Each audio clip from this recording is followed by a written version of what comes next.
Friends, आज के video lecture में हम जो आपका सब्जेक्ट साइंस हो जाता है, इसके अतिलघु 3 टाइप क्वेश्चंस की सीरीज को कंटिन्यू करेंगे। क्वेश्चन देख लेते हैं। ऊष्मा संचरण की 3 विधियां कौन कौन सी हैं, इनके नाम लिखिए। तो ऊष्मा संचरण की 3 विधियां हो जाती है, कौन कौन सी हो जाती हैं? संचालन हो जाती है, संवहन हो जाती है और विकिरण हो जाती है। उसके बाद क्वेश्चन आपका हो जाता है, रेगिस्तान का जहाज किसे कहते हैं? तो आपको पता है, ऊंट है। उसके बाद आपका क्वेश्चन हो जाता है, ये भी आप लोग, खाने का सोडा और धामन सोडा का रासायनिक सूत्र लिखिए। इसमें आपका हो जाता है खाने का सोडा और सूत्र हो जाता है NaHCO3। तो इसको और किस नाम से जानते हैं? तो सोडियम बाइकार्बोनेट। ठीक है। और नेक्स्ट आपका हो जाता है, मछली तथा तिलचिट्टे के श्वसन अंगों के नाम लिखिए। तो मछली का जो श्वसन अंग है वो गलफड़े हो जाते हैं, और तिलचिट्टे का जो श्वसन अंग है वो क्या हो जाता है? श्वास रंध्र, यानी त्वचा हो जाती है। आप लिख सकते हो, त्वचा भी लिख सकते हो, भाई ब्रैकेट में लिखा हुआ है, तो यानी आप श्वास रंध्र भी लिख सकते हो या त्वचा भी लिख सकते हो, दोनों भी इस तरह से लिख सकते हो। पेट्रोलियम को द्रव्य सोना यानी लिक्विड गोल्ड क्यों कहा जाता है? तो पेट्रोलियम को द्रव्य सोना इसलिए कहा जाता है क्योंकि ये महंगा होता है। और ये क्वेश्चन और बनता है, बहुत ज्यादा बनता है, कि काला सोना किसे कहा जाता है? उसमें ऑप्शन कोयला भी दिए होते हैं, लेकिन ज्यादातर लोग क्या करते हैं? कोयले पे टिक कर देते हैं, लेकिन ऐसा नहीं है। पेट्रोलियम होता है, उस पे आंसर पेट्रोल लिखा हो तो वहां पे आपको टिक करना है, ना कि कोयले पे टिक करना है। अनुप्रस्थ तरंगों में तो श्रृंगों, शीर्ष के बीच की दूरी क्या कहलाती है? श्रृंग या शीर्ष? तो तरंगदैर्घ्य कहते हैं। मधुमेह डायबिटीज किस हार्मोन की कमी से होता है? तो मधुमेह इंसुलिन हार्मोन की कमी से होता है। बहुत ज्यादा इंपॉर्टेंट क्वेश्चन है। मधुमेह डायबिटीज क्या है? लक्षण लिखिए। तो मधुमेह डायबिटीज एक ऐसी बीमारी है जिसमें व्यक्ति के रक्त में शर्करा यानी शक्कर है ना, शुगर की मात्रा बढ़ जाती है। यह इंसुलिन हार्मोन की कमी के कारण होता है। इंसुलिन रक्त में शर्करा की मात्रा को संतुलित रखता है। और इसमें क्या, इसमें जो लक्षण हो जाते हैं तो आप यहाँ पे देख सकते हैं, ठीक है ना। इसमें भूख भी बहुत ज्यादा लगती है। उसके बाद आपका हो जाता है, अनियमित जीवन शैली में कौन कौन सी बीमारियां हो सकती हैं? तो इसमें जो अनियमित जीवन शैली, यानी कि आपने खाना खाया, तुरंत आप लेट गए, तुरंत आप रेस्ट करने लगे, तो ये सब चीजें क्या होती हैं? जो मधुमेह यानी शुगर की दिक्कत होती है, इसमें हो जाती है। ठीक है। तो इसलिए जो जीवन शैली है उसको अच्छे से, यानी खाना खाने के बाद थोड़ा सा आप टहले जरूर, है ना, थोड़ा सा घूमे, तो इस तरह से आप बच सकते हैं। तो इसमें कौन कौन सी बीमारियां हो जाती है? मधुमेह हो जाता है, उच्च रक्तचाप और दिल की बीमारी, ये सारी बीमारियां हो जाती हैं अनियमित जीवन शैली से। जलीय पौधों की जड़ें कैसी होती हैं? तो जलीय पौधों की जड़ें बहुत कम विकसित होती हैं। जड़ें रेशेदार होती हैं। मूलरोम अनुपस्थिति या कम विकसित होता है। मछलियों में श्वसन हेतु कौन सा अंग पाया जाता है? अब मछलियां कहां कैसे सांस लेती हैं? तो मछलियां गलफड़ों, यानी जो उनका गलफड़ा होता है ये अंग, तो इससे सांस लेती हैं। बहुत ज्यादा इंपॉर्टेंट है, ध्यान रखिएगा आप लोग। मरुस्थलीय मरुद्भिद पौधों की जड़ों की विशेषताएं बताइए। तो मरुस्थलीय पौधों की जड़ें अत्यंत विकसित होती हैं। अल्फा अल्फा नामक पौधे की जड़ें 130 फीट गहरी होती हैं। कभी कभी जड़ें मांसल होकर जल संचय भी करती हैं, जैसे एस्पेरेगस। बेकेलाइट का उपयोग बताइए। बेकेलाइट का उपयोग रेडियो, टेलीविजन आदि के केस तथा बाल्टी आदि बनाने में किया जाता है। प्रोड्यूसर गैस तथा वाटर गैस का सूत्र लिखिए। तो प्रोड्यूसर गैस CO+N2, और इसे क्या कहा जाता है? ईंधन गैस, जो कोयले जैसी सामग्री से क्या किया जाता है? तो बनाया जाता है। और वाटर गैस तो CO+H2, ये आपको हो जाता है। ये कैसी है? तो ये कृत्रिम गैस होती है, इसमें कार्बन मोनोऑक्साइड और हाइड्रोजन मिक्स होता है, और कोयला गैस के साथ मिलाकर वाटर गैस ईंधन में काम आती है। इससे बड़ी मात्रा में हाइड्रोजन तैयार होती है। हीरे के 2 उपयोग बताएं। तो कांच काटने में और आभूषण बनाने में हीरे का उपयोग किया जाता है। मरुद्भिद पौधे जैसे नागफली की पत्तियां किस में परिवर्तित हो जाती हैं? तो कांटों में परिवर्तित हो जाती है। आपने देखा होगा नागफली का पौधा। और रेगिस्तान में जो पौधे उगते हैं वो क्या करते हैं? वो कांटे के रूप में परिवर्तित हो जाते हैं, क्योंकि वहां पे पानी की कमी होती है। वो पौधा क्या होता है? कांटे इधर उधर कांटे हो जाते हैं, तो वो उसमें पानी को संचित कर लेता है, क्योंकि पानी की तो नीड होती है और वहां पे पानी की कमी होती है। तो इस तरह से ये लॉन्ग में भी आता है क्वेश्चन, और आपका शॉर्ट में भी आता है। जीवाणुओं के द्वारा होने वाले रोग कौन कौन से हैं? टीबी हो जाता है, जिसको ट्यूबरक्लोसिस कहते हैं, और टाइफाइड है, लेप्रोसी और कॉलरा। तो टीबी कभी कभी ट्यूबरक्लोसिस नाम लिख के आ जाता है, तो नाम में आप कंफ्यूज ना होइएगा, आप दोनों नाम याद कर लीजिएगा, क्योंकि जब ऑप्शन में क्वेश्चन, जैसे क्वेश्चन पूछा गया उसमें ऑप्शन टीबी ना देकर ट्यूबरक्लोसिस लिख देते हैं, तब यहां पे दिक्कत हो जाती है। नींबू का सिट्रस केकर कौन सा रोग उत्पन्न करता है? तो जीवाणु जैंथोमोनास सिटी। दूध को दही में बदलने वाला जीवाणु कौन सा है? तो इसमें हो जाता है लैक्टोबैसिलस जीवाणु, दूध को दही में बदल देता है। अब देखिए, दूध होता है, उसमें क्या होता है? जब दही में परिवर्तित होता है तो आप उसको सूक्ष्मदर्शी से देखिए, तो उसमें आपको बहुत सारे ऐसा लगेगा, छोटे छोटे जो कीड़े जैसे वो आपको रेंगते हुए मिलेंगे। तो अगर वो ना पड़े तो दूध से दही नहीं बन सकता है, वो होते जरूर है। और इसका नाम क्या होता है? तो लैक्टोबैसिलस जीवाणु होता है।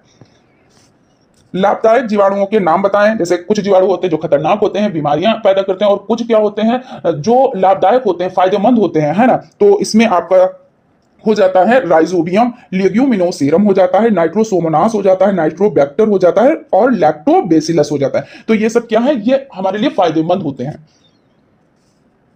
सूक्ष्म जीवों का अध्ययन विज्ञान की किस शाखा के अंतर्गत करते हैं? तो सूक्ष्म जैविकी शाखा के अंतर्गत करते हैं।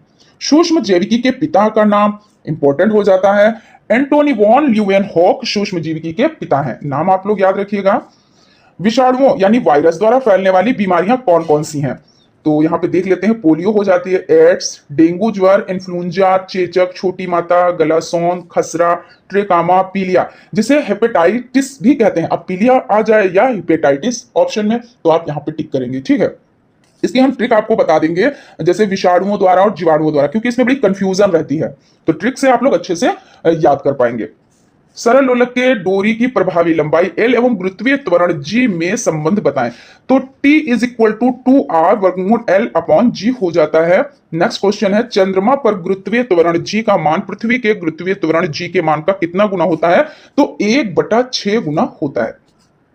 यदि कोई लड़की झूला झूलते झूलते खड़ी हो जाए तो उसके गुरुत्वीय त्वरण, यहाँ पे गुरुत्वीय केंद्र है, गुरुत्वीय केंद्र, प्रभावी लंबाई तथा आवर्तकाल पर क्या प्रभाव पड़ता है? तो गुरुत्वीय केंद्र क्या होता है, ऊपर उठ जाता है, और प्रभावी लंबाई क्या होगी, घट जाएगी, और आवर्तकाल घट जाएगा। यांत्रिक तरंगे कितने प्रकार की होती हैं? तो यांत्रिक तरंगे 2 प्रकार की होती हैं। कौन कौन सी होती है? तो फर्स्ट नंबर पे आपकी हो जाती है अनुदैर्घ्य तरंग, और सेकंड नंबर पे आपकी हो जाती है अनुप्रस्थ तरंग। तो 2 तरह की होती है, याद रखिएगा। अब इसमें देख लेते हैं जो अनुदैर्घ्य तरंग है किसको कहते हैं? तो आपका जो अनुदैर्घ्य तरंग है, जब तरंग गति की दिशा माध्यम के कणों के कंपन करने की दिशा के अनुदिश या समांतर होती है, तो ऐसी तरंगों को क्या कहते हैं? अनुदैर्घ्य तरंग कहते हैं। किनको? देखिए एक बार और समझ लीजिए। जब तरंग गति की दिशा माध्यम के कणों के कंपन करने की दिशा के अनुदिश, यानी या आप ये कह सकते हो समांतर होती है, तो ऐसे जो तरंगे उनको क्या कहते हैं? तो अनुदैर्घ्य तरंग कहते हैं। उदाहरण जैसे ध्वनि अनुदैर्घ्य तरंग का एक महत्वपूर्ण उदाहरण हो जाता है। अब अनुप्रस्थ तरंग के बारे में समझ लेते हैं। तो जब तरंग गति की दिशा माध्यम के कणों के कंपन करने की दिशा के अब क्या है, लंबवत होती हैं। इसमें ये चीज याद रखिएगा। देखिए यहां पे लंबवत हो जाती है और यहां पे क्या हो जाती है, समांतर हो जाती है। इस प्रकार की तरंगों को क्या कहते हैं? तो अनुप्रस्थ तरंग कहा जाता है। ध्वनि किस प्रकार की तरंग का उदाहरण है? तो ध्वनि अनुदैर्घ्य तरंग का उदाहरण हो जाती है। क्वेश्चन आपका नेक्स्ट हो जाता है, श्रव्य तरंग की आवृत्ति कितनी होती है? तो कई बार आप लोग पढ़ चुके हो, पता भी है। चलिए फिर से देख लेते हैं। 20 हर्ट्ज से 20,000 हर्ट्ज हो जाती है। पराश्रव्य तरंग की आवृत्ति बताएं तो 20,000 हर्ट्ज से अधिक होती है। अब यहां पे देखिए श्रव्य तरंग की बात हो रही है, तो 20 हर्ट्ज से 20,000 हर्ट्ज, और पराश्रव्य यानी परा मतलब ऊपर, तो अब क्या है, तो 20,000 हर्ट्ज से अधिक। तो नाम से याद रखिएगा। जीवों के विलुप्तीकरण का कारण बताएं। तो जीवों के विलुप्तीकरण का प्रमुख कारण है जलवायु परिवर्तन। यही जीव पृथ्वी पर जीवित रहते हैं जो अपने आप को जलवायु के अनुरूप संतुलित रख पाते हैं। विलुप्त जीवों के गिद्ध, सर्पगंधा आदि जीव हैं। क्यों? देखिए यहां पे चीजों को समझिएगा कि जीवों के विलुप्तीकरण का कारण बताएं।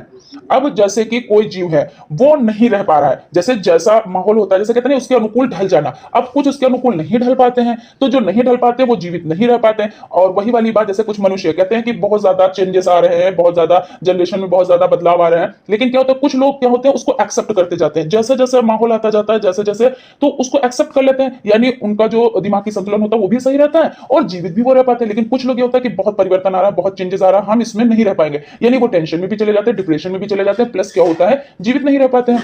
तो जैसा वातावरण हो हम उसके अनुकूल हमको ढल जाना चाहिए।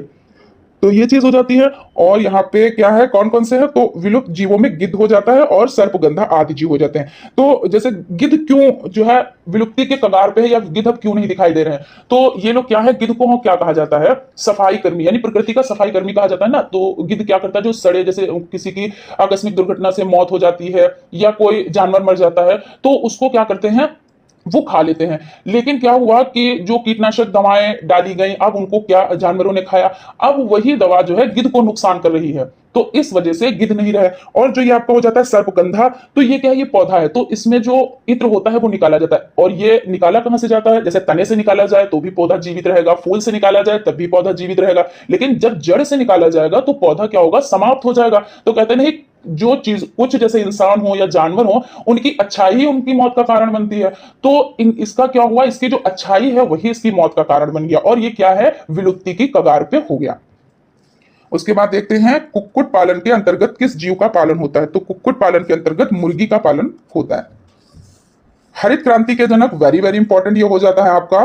तो नॉर्मन ई बॉरलॉग हरित क्रांति के जनक है। अब यहां पे बड़ी कंफ्यूजन आती है कि नॉर्मन ये जो ई बॉरलॉग हो जाते हैं हमें स्वामीनाथन किसको लिखा जाए। तो जब भारत की बात आती है तब आपको इसमें स्वामीनाथन लिखना होगा, ठीक है। तो यहाँ पे जब ऑप्शन वाला क्वेश्चन होता है तब ज्यादा दिक्कत होती है। तो वहां पे जिस तरह से क्वेश्चन पूछा जाए उस तरह से आंसर दीजिएगा। ध्वनि की तीव्रता का मापन किससे होता है, तो डेसिबल से होता है। प्रतिध्वनि किसे कहते हैं, जब ध्वनि तरंगे दूर स्थित किसी द्रव्य टावर या पहाड़ से टकराकर परावर्तित होती हैं तो इस परावर्तित ध्वनि को प्रतिध्वनि कहा जाता है। जैसे आप कहीं घूमने गए, मान लीजिए पहाड़ी इलाके में, और वहां पे आपने किसी अपने फ्रेंड का नाम लिया है, जैसे मान लीजिए राम आपने कहा, तो क्या होगा, राम आपके मुंह से निकला, गया पहाड़ियों में टकराया, और टकरा के वो फिर से आपके पास आ जाता है। देखो कितनी गूंज होती है। तो यहाँ पे यही परावर्तित ध्वनि, इसी को प्रतिध्वनि कहा जाता है। हृदय की बीमारी तथा उच्च रक्तचाप का कारण बताएं, तो ज्यादा वसा का सेवन करना। जीवाणुओं द्वारा होने वाली बीमारियां कौन कौन सी हैं, तो जीवाणुओं द्वारा होने वाली बीमारियां हो जाती है टिटनेस, हैजा, टाइफाइड, क्षय रोग, डिप्थीरिया, प्लेग, काली खांसी, निमोनिया, कोढ़ और गोरोनिया और सिफिलिस आदि हो जाते हैं। आवर्तकाल किसे कहते हैं, एक दोलन पूरा करने में लगे समय को आवर्तकाल कहते हैं। आवृत्ति तथा आवर्तकाल में संबंध इंपॉर्टेंट हो जाता है आप लोगों के लिए। आवृत्ति बराबर 1/आवर्तकाल। अपश्रव्य तथा प्रश्रव्य तरंगों में अंतर बताएं, तो यहां पे आपका हो जाता है 20 हर्ट्ज से कम आवृत्ति की यांत्रिक तरंगों को अपश्रव तथा 20,000 हर्ट्ज से अधिक आवृत्ति की यांत्रिक तरंगों को पराश्रव्य तरंग कहते हैं। अब इसको याद कैसे रखेंगे, तो पर यानी ऊपर, तो 20,000 से अधिक तो वो पराश्रव, और अप कहते हैं अप डाउन, तो इस तरह से याद रखिए। अप तो ऊपर होता है इसका मतलब है ना, लेकिन डाउन नीचे होता है। लेकिन यहाँ पे हिंदी से मान रहे हैं तो अप यानी जो है थोड़ा सा नीचे, तो 20 हर्ट्ज से कम आवृत्ति की यांत्रिक तरंगों को। ये ट्रिक है, तो इसमें ट्रिक में ये नहीं होता कि एकदम नियम के अनुसार चीजों को बताया जाए या सीखा जाए, जैसे याद रह पाए बस ट्रिक वही हो जाती है। किसी तरंग की आवृत्ति, चालन तथा तरंग देर में संबंध लिखिए। तो यदि तरंग की आवृत्ति n, चाल v तथा तरंग देर डेल्टा हो जाती है, तो आवृत्ति बराबर यानी चाल बराबर आवृत्ति गुणे तरंग देर, ये आपको हो जाता है। प्रतिध्वनि सुनाई देने के लिए ध्वनि उत्पादक और परावर्तक तल के बीच की न्यूनतम दूरी कितनी होनी चाहिए, तो जो न्यूनतम दूरी होती है वो होनी चाहिए 16.6 मीटर। शिराएं क्या है, इसका मुख्य कार्य क्या है, शिराएं नलिकाओं का समूह है जो शरीर में रक्त को एक स्थान से दूसरे स्थान पर ले जाने का कार्य करती है। उसके बाद क्वेश्चन हो जाता है प्रतिवर्ती क्रिया के दो उदाहरण लिखिए। तो प्रतिवर्ती क्रिया के दो उदाहरण हो जाते हैं बंदूक से गोली चलाना और नाव से बाहर निकलते समय नाव का पीछे जाना। ये आपके प्रतिवर्ती क्रिया के दो उदाहरण हो जाते हैं। अपश्रव्य तरंग की आवृत्ति बताएं, तो 20 हर्ट्ज से नीचे ये हो जाती है। किस प्रकार के तरंगों को हमारे कान सुन सकते हैं, तो श्रव्य तरंगों को हमारे कान सुन सकते हैं। किस प्रकार के तरंगों को कुत्ता, बिल्ली, चमगादड़ आदि सुन सकते हैं, तो पराश्रव्य तरंगों को कुत्ता, बिल्ली तथा चमगादड़ सुन सकते हैं, ठीक है ना।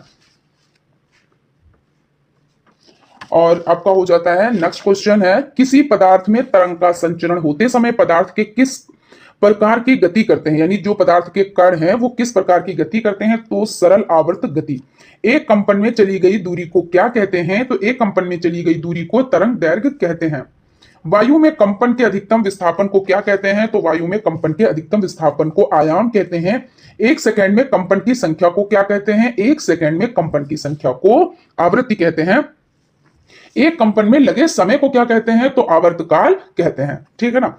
उसके बाद क्वेश्चन है, किसी तरंग की तरंग देर, वेग तथा आवर्तकाल में संबंध बताएं, तो संबंध आपका हो जाता है तरंग देर बराबर तरंग की चाल गुणे आवर्तकाल। किसी तरंग के लिए उसकी चाल, तरंग देर एवं आवर्तकाल में संबंध लिखिए, तो आपका हो जाता है चाल बराबर तरंग देर बटे आवर्तकाल, ये हो जाता है। आयाम से क्या अभिप्राय है, कंपन करने वाली वस्तु का अपनी मध्यमान स्थिति से अधिकतम विस्थापन को उस वस्तु के कंपन का आयाम कहा जाता है। इसे अक्षर ए द्वारा व्यक्त करते हैं, इसका मात्रक मीटर है। सूर्य ग्रहण क्या है, यह कैसा होता है, तो पृथ्वी सूर्य के चारों ओर चक्कर लगाती है तथा चंद्रमा पृथ्वी के चारों ओर चक्कर लगाता है। इस क्रम में जब सूर्य, चंद्रमा तथा पृथ्वी तीनों एक सीध में आ जाते हैं। इस प्रकार जब सूर्य और चंद्रमा के बीच में क्या होता है, सूर्य और पृथ्वी के बीच में चंद्रमा होता है, क्या होता है, इस तरह से सूर्य अपनी जगह पे ही रहता है और यहां पे इस तरह से, ठीक है ना। अब यहां पे क्या कह रहे हैं कि जब सूर्य और पृथ्वी के बीच में, ये सूर्य जो है वो अपनी जगह पे है और यहां पे ये हो जाती है पृथ्वी, ठीक है ना। सूर्य और पृथ्वी के बीच में क्या आ जाता है, तो चंद्रमा आ जाता है। तो ये कौन सा ग्रहण हो जाता है, तो ये आपका हो जाता है सूर्य ग्रहण। और अगर चंद्र ग्रहण की बात करें तो अभी इसके बारे में भी बात कर लेते हैं, पहले इसको कंप्लीट कर लेते हैं। तो यहां पे हो जाता है पृथ्वी के बीच चंद्रमा होता है, तब चंद्रमा की परछाया पृथ्वी पर पड़ती है। पृथ्वी के इस स्थान से सूर्य दिखाई नहीं देता और अंधेरा हो जाता है। इस घटना को सूर्य ग्रहण कहते हैं। और ये कब होता है, तो ये अमावस्या को होता है। तो अगर आपको इसमें बड़ी कंफ्यूजन रहती है कि चंद्र ग्रहण कब होता है, सूर्य ग्रहण कब होता है, तो आप ऐसे याद रख सकते हो, जैसे सूर्य का आपने सा उठा लिया, ठीक है ना, और आपने अमावस्या का आ उठा लिया, ठीक है। अब आपने लिख दिया आंसू, है ना, आंसू लिख दिया, तो आपको पता हो गया कि जो सूर्य ग्रहण है वो कब होगा, वो अमावस्या को होगा, ठीक है। और एक चीज याद रखिएगा कि इसमें भी बड़ी कंफ्यूजन रहती है कि सूर्य ग्रहण में क्या होता है, चंद्र ग्रहण में क्या होता है, चंद्रमा कहां पर होता है, पृथ्वी कहां पर होती है। तो इसमें ध्यान रखिएगा कि जो सूर्य होता है, मैं फिर से बोल रही हूं, दो से तीन बार ये चीज हो गई, रिपीट हो गई, लेकिन फिर भी इसलिए रिपीट करते हैं कि चीजें आपको समझ में आनी चाहिए। तो सूर्य जो होता है वो अपनी जगह पे रहता है, वो इधर उधर नहीं होता है, ठीक है। अब जो चीजें हैं वो चंद्रमा और पृथ्वी, तो अगर चंद्रमा बीच में है तो क्या होगा, तो सूर्य ग्रहण होगा। अगर पृथ्वी बीच में है तो क्या होगा, तब चंद्र ग्रहण होगा। तो इस तरह से याद रखिएगा। और सिंपल है याद करना कि भाई चंद्र ग्रहण में क्या होगा, भाई चंद्र ग्रहण जब होगा तो पृथ्वी बीच में आ जाएगी, और अब सूर्य ग्रहण है तो चंद्रमा बीच में आ जाएगा, ठीक है। उसके बाद आपका क्वेश्चन हो जाता है परकुंचन दाब क्या है। हृदय प्रकुंचन के समय यह दाब अधिक होता है तथा हृदय शिथिलन के समय कम होता है। इसे रक्त का दाब कहते हैं, जिसकी दो अवस्थाएं होती हैं। प्रकुंचन दाब यह रक्त दाब की ऊपरी सीमा है जो हृदय प्रकुंचन की अवस्था व्यक्त करती है। शिथिलन दाब यह रक्त दाब की निचली सीमा है जो हृदय शिथिलन की अवस्था व्यक्त करती है। मानव कान की सीमा के बीच की आवृत्ति की ध्वनि को सुन सकता है। तो यहाँ पे हो जाता है मानव कान एक निश्चित सीमा के मध्य की सीधी आवृत्तियों की ध्वनि सुन सकता है। या कण सीमा 20 हर्ट्ज से 20,000 हर्ट्ज है। 1 हर्ट्ज बराबर 1 कंपन प्रति सेकंड के हिसाब से होता है। जीवाणुओं से प्राप्त होने वाली 2 प्रति जैविक एंटीबायोटिक दवाओं के नाम लिखिए। तो इरिथ्रोमाइसिन और नियोमाइसिन ये हो जाती है। आदर्श रक्तदाब कितना होता है, और रक्तदाब मापक यंत्र का नाम लिखिए। तो 120/80 mmHg आदर्श रक्तदाब होता है। रक्तदाब मापक यंत्र को स्फेगुनोमेनोमीटर कहते हैं। तो फ्रेंड्स, आगे बढ़ने से पहले अगर अभी आप लोगों ने चैनल पर विजिट किया है और चैनल पर नए हैं तो चैनल को सब्सक्राइब जरूर कर लीजिएगा और बेल आइकन को भी जरूर प्रेस कर लीजिएगा, जिससे कोई भी नोटिफिकेशन हो वो आप तक पहुंच सके। और लाइक तो आप कर ही देते हैं। मनुष्य की श्रवण क्षमता किस आवृत्ति तक सुहाग्राह्य है, तो मनुष्य की श्रवण क्षमता 20 से 20,000 हर्ट्ज आवृत्ति तक सुहाग्राह्य है, ठीक है। निकट दृष्टि दोष दूर करने के लिए चश्मे में कौन सा लेंस प्रयोग किया जाता है, तो निकट दृष्टि दोष दूर करने के लिए अवतल लेंस का प्रयोग किया जाता है। और यहां पे हो जाता है नवीकरणीय ऊर्जा किसे कहते हैं, लिखिए। तो यहां पे पहले हम इसको समझ लेते हैं कि निकट दृष्टि दोष और दूर दृष्टि दोष में भी बड़ी कंफ्यूजन रहती है। तो आपने जब निकट लिखा, इसको थोड़ा सा ट्रिक से समझते हैं तो जिससे चीजें आपको समझ में आ जाए। निकट दृष्टि दोष, तो निकट जो आपने लिखा ये हुआ बड़ा, और जब आप दूर लिखेंगे तो ये दूर देखिए 2 ही अक्षर का है, और निकट आपका जो नाम छुट्टी की मात्रा क और ट 3 अक्षर का है, यानी ये बड़ा है। और बड़ा, और जब यहां पे आप लिखेंगे उत्तल, तो उत्तल क्या है, छोटा है ना। और अवतल आप यहां पे लिखेंगे तो क्या है, अवतल, तो ये बड़ा है। देखिए निकट बड़ा है, अवतल बड़ा है, दूर छोटा है, उत्तल छोटा है। तो ऐसे याद रखिएगा। तो निकट दृष्टि दोष दूर करने के लिए चश्मे में किसका यूज होता है, तो बड़े का। देखिए निकट यानी बड़ा है, तो बड़ा कौन है, अवतल, 4 अक्षर का, तो यानी आपका अवतल हो जाता है, ठीक। उसके बाद नेक्स्ट क्वेश्चन है नवीकरणीय ऊर्जा किसे कहते हैं, लिखिए। या कभी खत्म ना होने वाली ऊर्जा, इसे अन्य ऊर्जा में परिवर्तित कर प्रयोग किया जा सकता है, जैसे पवन ऊर्जा। नवीकरणीय यानी कभी खत्म ना होने वाली ऊर्जा, ठीक है। रासायनिक परिवर्तन किसे कहते हैं, लिखिए। रासायनिक क्रियाओं के फलस्वरूप जो परिवर्तन होते हैं वो रासायनिक परिवर्तन कहलाते हैं। उसके बाद देख लेते हैं, यहां पे थोड़ा सा समझ लेते हैं कुछ एग्जाम्पल रासायनिक परिवर्तन। जैसे आपका क्या होता है रासायनिक परिवर्तन में और भौतिक परिवर्तन में, तो भौतिक परिवर्तन और रासायनिक परिवर्तन एग्जाम में बहुत पूछे जाते हैं, तो आप इस तरह से समझें। यहाँ पे हो जाता है रासायनिक परिवर्तन। तो रासायनिक परिवर्तन के कुछ उदाहरण समझ लेते हैं। जैसे आपका हो जाता है पेड़ का काटना, या हो जाता है भोजन का पचना, या आप इस तरह से भी कह सकते हैं दूध का फटना या दूध से दही का बनना। तो ये क्यों ऐसा होता है, रासायनिक परिवर्तन ऐसा क्यों है? तो देखिए, दूध से दही बनने पर क्या दही फिर से दूध बन जाता है? नहीं। या पेड़ को आपने काट दिया, फिर से वही पेड़ नहीं वो लग सकता है ना। भोजन का पचना यानी आपने भोजन किया और वो पच गया, अब उस अवस्था में भोजन आपको नहीं प्राप्त हो सकता। तो ये हो जाता है रासायनिक परिवर्तन। या आपने कागज को जलाया, तो कागज जो है क्या फिर से उस अवस्था में आ सकता है? क्योंकि वो जलने पर उसके बाद वो उस अवस्था में यानी अपने मूल अवस्था में वो नहीं आ सकता। तो ये रासायनिक परिवर्तन हो जाता है। ये आप लोगों के लिए बहुत ज्यादा इंपॉर्टेंट हो जाता है। लघुत्तरीय में भी ये इंपॉर्टेंट हो जाता है, क्योंकि क्वेश्चन इससे मतलब इस तरह का क्वेश्चन जो है वो बनता जरूर है। उसके बाद भौतिक परिवर्तन समझ लेते हैं, यहीं पे है। तो रासायनिक परिवर्तन देखिए, एग्जाम में ये आपका जो क्वेश्चन है वो पूछा गया, लेकिन एग्जाम में इस तरह से भी पूछ लिया जाता है कि भौतिक और रासायनिक परिवर्तन में अंतर बताएं, या भौतिक परिवर्तन क्या होता है या रासायनिक परिवर्तन क्या होता है। यानी कहने का मतलब यह है कि इससे रिलेटेड क्वेश्चन एग्जाम में आता जरूर है। तो भौतिक परिवर्तन का मतलब ये होता है कि जैसे कोई चीज है जिस अवस्था में है फिर से उस अवस्था में वो आ जाए, तो ये भौतिक परिवर्तन हो जाता है। जैसे मोमबत्ती का पिघलना, अब आप सोचोगे कि मोमबत्ती तो जल गई है ना, तो यानी ये रासायनिक परिवर्तन हुआ, लेकिन नहीं, ये भौतिक परिवर्तन है। जब वो ठंडा होगा मोम, फिर से आप उसको क्या करोगे, उस अवस्था में ला सकते हो, वो उस अवस्था में आ जाती है। तो इस तरह से। या आपका हो जाता है आइसक्रीम का पिघलना। तो आइसक्रीम क्या है, जब पिघल गई और उसके बाद वो फिर से उस अवस्था में आ सकती है। या जल से बर्फ बनना या बर्फ से जल बनना, भाई आपने क्या किया, फ्रीज में जल रखा और वो बन गया बर्फ, और आपने बर्फ को बाहर निकाला, फिर से वो बन गया जल, यानी कि उस अवस्था में फिर से वो आ जाता है। तो ये हो जाता है भौतिक परिवर्तन। उसके बाद चलते हैं क्वेश्चन की तरफ। क्वेश्चन आपका है रसोई घर में प्रयोग होने वाले, यहां पे हो जाता है रसोई घर में प्रयोग होने वाले द्रवित पेट्रोलियम गैस के रिसाव का पता लगाने के लिए उसमें मिलाए जाने वाले पदार्थ का नाम लिखिए। तो द्रवित पेट्रोलियम गैस के रिसाव का पता लगाने के लिए इसमें गंध वाला पदार्थ एथिल मरकैप्टन मिश्रित कर दिया जाता है। क्या?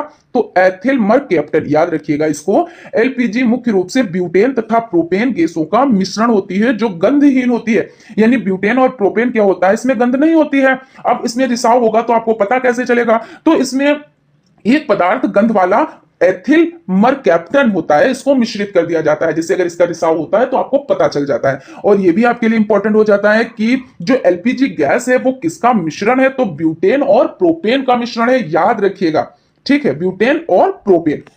क्रांतिक कोण से क्या अभिप्राय है, लिखिए। प्रकाश का अपवर्तन कांच से वायु में जाते हुए होता है, क्योंकि कांच की अपेक्षा वायु विरल माध्यम से तब अपवर्तन कोण आयतन कोण से अधिक होता है। यदि अपवर्तन कोण का मान बढ़ाया जाए तो एक स्थिति ऐसी आती है जब अपवर्तक कोण का मान 90 डिग्री हो जाता है। इस स्थिति में अपवर्तित किरण दोनों माध्यमों को अलग करने वाले तल को छूती हुई निकल जाती है। ऐसी स्थिति के आयतन कोण के मान को क्रांतिक कोण कहते हैं। संतृप्त एवं असंतृप्त हाइड्रोकार्बन में मुख्य अंतर लिखिए। संतृप्त हाइड्रोकार्बन में केवल एकल बंध होते हैं, जैसे CH4। एकल बंध देखिए यहाँ पे C है और H 4 टाइम है ना, और एक बंध के द्वारा बंधे हुए हैं, तो CH4 हो जाता है। तो यानी ये क्या है, तो ये आपके संतृप्त हाइड्रोकार्बन। तो ये भी आपके लिए बहुत ज्यादा इंपॉर्टेंट हो जाता है, वेरी वेरी इंपॉर्टेंट हो जाता है।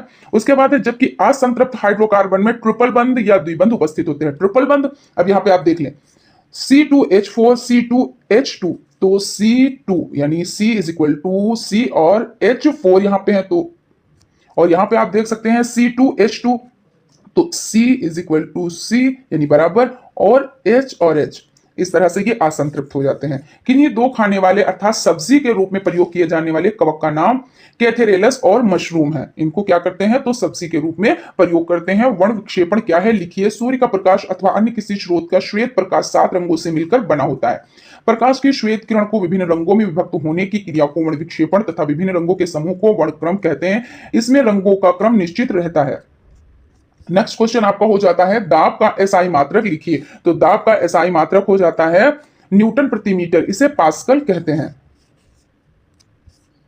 कोल गैस क्या है, coal gas hydrogen carbon monoxide methane ethyl acetylene आदि का मिश्रण होती है। कोल गैस ईंधन तथा प्रदीप्त के रूप में प्रयुक्त होती है। गैस में उपस्थित असंतृप्त हाइड्रोकार्बन के जलने से प्रकाश उत्पन्न होता है। रेल की दो पटरियों के बीच में थोड़ी जगह क्यों छोड़ दी जाती है, तो रेल की दो पटरियों के बीच थोड़ी जगह इसलिए छोड़ दी जाती है क्योंकि गर्मी के मौसम में अधिक गर्मी होने से लोहा क्या होता है, गर्मी पाकर फैल जाता है, इसलिए दो पटरियों के बीच में खाली जगह होती है। वायुमंडल में कार्बन डाइऑक्साइड की मात्रा बढ़ने पर क्या होता है, तो वायुमंडल में कार्बन डाइऑक्साइड की मात्रा बढ़ने से जीवों की समाप्ति हो जाएगी।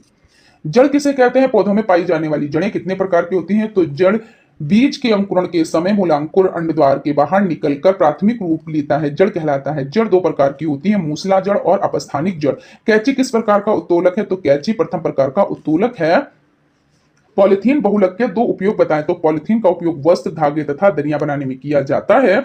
दृष्टि दोष दूर करने के लिए चश्मे में कौन सा लेंस प्रयोग करते हैं? यानी दूर दृष्टि दोष। तो देख लेते हैं।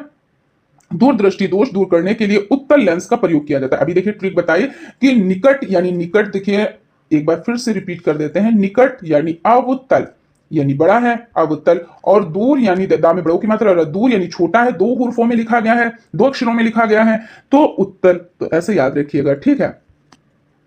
कौन सा जंतु मरुस्थलीय वातावरण यानी वातावरण के लिए अधिक उपयुक्त है और क्यों? तो ऊंट मरुस्थलीय वातावरण में अधिक उपयुक्त होता है, क्योंकि ऊंट को रेगिस्तान का जहाज कहते हैं।